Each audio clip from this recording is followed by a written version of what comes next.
Retro styling and a cheerful character make the 500 a fashionable choice among city cars. Fiat provides styling customizations ranging from sporty to upscale to help express your individuality. A 101 horsepower 1.4-liter 4 pairs to a 5-speed manual or a 6-speed automatic. A 5.0-inch touchscreen infotainment system and 15-inch aluminum wheels are standard. A large sunroof is optional, but for more fun in the sun, the convertible model's canvas roof rolls all the way back and down the rear hatch. The Fiat doesn't look that cheap. On the contrary, it's quite fashionable and distinctive, its rounded and nicely detailed look having aged well. Fiat also offers all sorts of customization possibilities including fun colors and a variety of trim packages.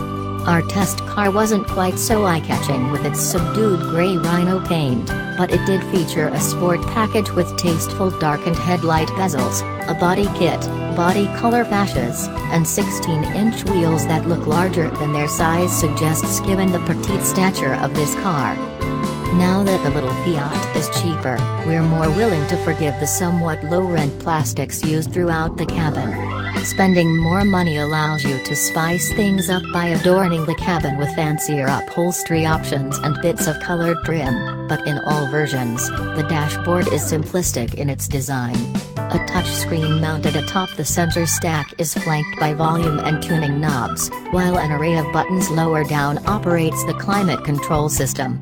There are a few oddities, such as the power window controls located on either side of the shifter and the kitschy-looking digital gauge cluster. The car's touchscreen is a dumbed-down version of Fiat Chrysler's typically intuitive Uconnect system.